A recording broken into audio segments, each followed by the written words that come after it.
They get worse by the game. That's crazy.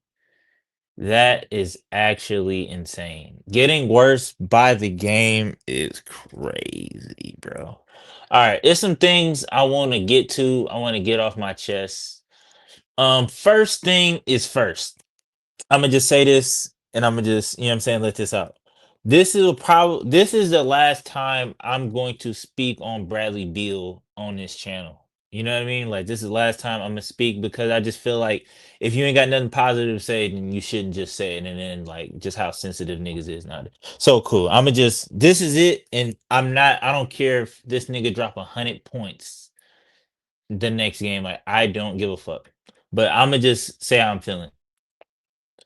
I hate Bradley Beal. Like I literally hate like there's not very many players in the NBA I hate, but it's like it's Luca, then it's Bradley Beal right underneath. You know what I mean? It's Bradley right underneath. And I'm not really mad about go ahead, get your money, get your chili, whatever. Like I don't really like care, but it's just like leave. Just leave. Like at this point, like there like you can't be that not like there's no way you're not self-aware to what's going on and just like how you feel and like how your reception with the team and just how you fit. And there's no way that you're like clueless. So I just feel like you should just leave. You should just leave and we could just you know what I'm saying? And that's just what it is. Like waive that little trade clause and Matt and James, like let's get him the fuck out of here fast. Cause I feel like I'm just speaking for just the pulse of the Suns. I thought it was just me, but every Suns fan I talk to, everybody, every group chat is like, yo, we got to get him the fuck out of here. Like at this point, I'll take him for a bag of chips, like an open bag of Cool Ranch Doritos. Just get him the fuck out of here fast. Fast.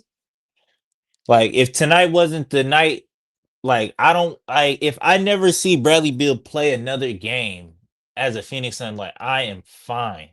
Like let's get him the fuck out of here fast. And it's not just me, dog. It's not just me. Like I don't want you to feel I don't want you know what I'm saying, like come off like there's no way you could see these games. There's no way you could play the way you've been playing. Like it's time. It's fucking time. Like and the thing I feel like that kills me the most with Bradley is just like, or just with Bradley and this team in general, it watching this team got me questioning shit I've never questioned before. Like watching this team got me feeling like, why do niggas warm up? You know what I mean? Like, why do niggas go get stretched? Why do they do layup lines? Like, to me, that makes no sense at all. Like, how crazy is that to warm up, stretch, get tape, all this other shit, and you only make 6 shots? Like, you shoot the ball 20 times, like, you practice, you do all that shit during the week. Like, is to me, like, can somebody explain that to me? Like, to me, that's the craziest shit of all time. Is to warm up, stretch, do all this other shit, and go out in the game, play 30, 40 minutes, and only make 6 shots. Like go 6 for like 25. You know what I'm saying? And I feel like Brad do that consistently. And that to me is the wildest shit of all time. Like Book kind of caught a little bit of that too. That he like apparently that shit is contagious. But like, yeah, to me, I ain't never seen no shit like that. Or I ain't never paid attention to no shit like that. Like even tonight, like Book went 4 of 20, played 30 minutes, went 4 of 20. Like how the fuck? Like why do niggas want? Why like you don't need to warm? Like you don't need to prep. You know, like am I crazy if I said that? Like you don't need preparation to go out there and make 4 shots. Maybe I'm tripping. Maybe I'm tripping. I'm tripping. Yeah, somebody can explain that to me, please. Please explain that to me. Because niggas is in a single like Kevin Durant is the only person I can see consistently that's efficient that consistently make double digit like field goals. Like I could count on one hand how many times Book has made double digit field goals, and it's probably not even five. It's probably like maybe 3 times this whole season where he's made double digit field goals and it's been like efficient. So yeah, it just got me questioning shit like that. Like, why do niggas warm up? Like, what's the point? Like, you don't need to warm up to go 4 for 20. You know what I mean? But to the game. Shout out to the Memphis Grizzlies. They play hard. They play like it. I don't know what it is. That shit weird. Like it seemed like they play better without they stars. Like they play like the more hurt that they get, it's just like the strong. That shit just like being like a Saiyan or some shit. Like you know what I mean? Like you whoop their ass, they come back stronger. Like that shit makes no sense at all. Josh Jackson was killing us. We couldn't do shit with him. Mason Plumlee couldn't do shit. I liked when Ryan Dunn was guarding Jared Jackson, but for whatever strange reason, like they didn't stick with that matchup. Mason Plum was just getting cooked. Desmond Bain was cooking. Yeah, and they got a bunch of looking at the roster, they got a bunch of dudes that's just like an adjective away from going to the G League. You know what I mean? And that's just the kind of season we've been having. Like, you know what I mean? Like where we lose to these kind of niggas on a nightly basis. You know what I'm saying? Like teams that's not healthy, teams that's like is no reason, it's no you can't explain why we lost tonight. You know what I mean? Like I appreciate the effort that was there for 48 minutes. I will say that because there has been times where we don't actually start trying into the last 3 minutes of the fourth quarter.